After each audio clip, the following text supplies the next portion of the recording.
আমার ভাইয়ের একটা ওয়ারেন্ট ছিল, ওয়ারেন্টে সেটা জামিনও নিছে। জামিন নেওয়ার পর সে ভাই তো বাড়িতে নাই, বাড়িতে চলে গেছে। আমাদের আমাদের ওটা বাড়ি আমাদের আমাদের দুই ভাইয়ের, বড় ভাইয়েরও বাড়ি না ওটা, আমরা সব পৃথক পৃথক।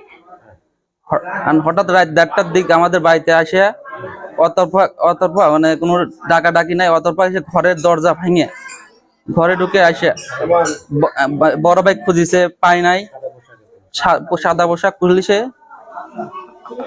আমাকে 10-12 জন এসে 4 জন এসে ঘরের ভিতর ঢুকে মানে, আর আমি ফোনে রেকর্ড করছিলাম, আমি মনে করছিলাম চোর আইছে নাকি, ফোনে রেকর্ড করছি, ফোনটা কাড়িয়ে নিচ্ছে।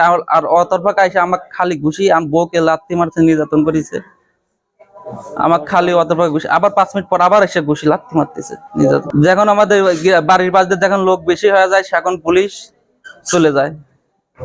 আমরা রুমের মধ্যে ঘুমাইছে রয়েছি, ওইখান দিয়ে পুলিশ যায়, আমাদের গ্রিল ধাক্কাচ্ছে, দরজা খোল মানে সেরকম বকাবকি করে গ্রিল ধাক্কাচ্ছে। এই সাইডে না খুলতে পারে ওই সাইডে গেছে, যায় গ্রিলটা ধাক্কা দিয়ে ভাবি হচ্ছে লাথি দিয়ে ফালাইয়া দিছে। দেওয়ার পরে আমাদের মধ্যের রুমে এসে আমার দেওর থাকে ওইখানে, তারপরে ওক যায় হচ্ছে সেরকম মারছে। মারার পরে ও আবার ভয় পাইছে, আমার হাজবেন্ড ভয় পাওয়ার কারণে ও ফোন বাই করে ভিডিও করা শুরু করছে। আর এর মধ্যে আমার ঘরের মধ্যে যায় সব আটকা দিয়া ধাক্কায়া হচ্ছে দরজা ভাঙে ফেলাইছে। দরজা ভাঙে ফেলানোর পরে আমি ভয় পাই এই সাইডে দাঁড়ায় রয়েছি। তারপরে ওক যায় মারছে, ও ভিডিও করছে, দেখে ফেলাইছে, ফোন কারেন্ট নিছে, পরে পাসওয়ার্ড নিছে, পাসওয়ার্ড নিয়ে সব ডিলিট করে তারপর ফোন রাখে চলে গেছে। এর মধ্যে আমাকেও মারছে, আবার আমার হাজবেন্ডকেও মারছে। আমার স্বামীর নামে মামলা করেছে, তো আমার স্বামী হচ্ছে গিয়ে ওয়ারেন্টের আসামি ছিল, সে জামিন ধরেছে, জামিন পেয়েছে।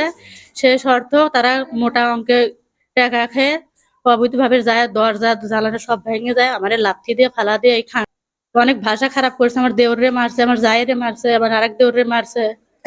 না, নিঃসন্দেহে অসৎ উদ্দেশ্য হাসিলের জন্য প্রশাসনের লোকেরা পোশাকবিহীন অবস্থায় রাতে 1:30টার সময় কিভাবে কোন উদ্দেশ্যে সে বাড়িতে ঢুকে স্ত্রীদের গায়ে হাত তুলল, এটা আমার জানার বিষয়।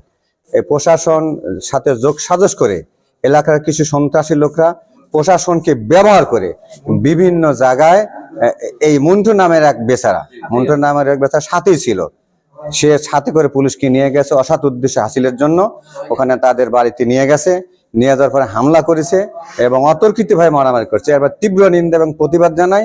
আসলে আমাদের কাছে তো জামিনের কাগজ পেলে তো আমরা তো ওই ওয়ারেন্ট গ্রেপ্তার করতে ওই বাড়িতে যাওয়ার কোনো প্রশ্নই আসে না। তারা তো নিজে পকেটে রেখে যদি বলে যে আমরা জামিনের কাগজ আছে, সে জামিনের কাগজটা যদি আমাদেরকে শো করাইতো তাহলে অবশ্যই আমরা আসামি গ্রেপ্তারের উদ্দেশ্যে ওই বাড়িতে যেতাম না। আবার যদি আমাদের ওদের মধ্যে থাকতো তাহলে তা আসামি ওরা ওখান থেকে তাদের ঘর থেকে জানালা গ্রিল খুলে ভাগায় দেওয়ার সহায়তা করলো কেন বাড়ির লোকজন? তাহলে এখানে বুঝে নেন এটা সম্পূর্ণ মিথ্যা এবং ভিত্তিহীন। আমার পুলিশ ওই আসামিকে গ্রেপ্তার করা যাওয়ার কারণে তারা ক্ষিপ্ত হয়ে আমার পুলিশকে ধাক্কাধাক্কি করে এবং ধাক্কাধাক্কির এক পর্যায়ে আমার পুলিশ সদস্য মাটিতে পড়ে যায়, আহত হয়। তারা উপজেলা স্বাস্থ্য কমপ্লেক্সে প্রাথমিক চিকিৎসা গ্রহণ করেন।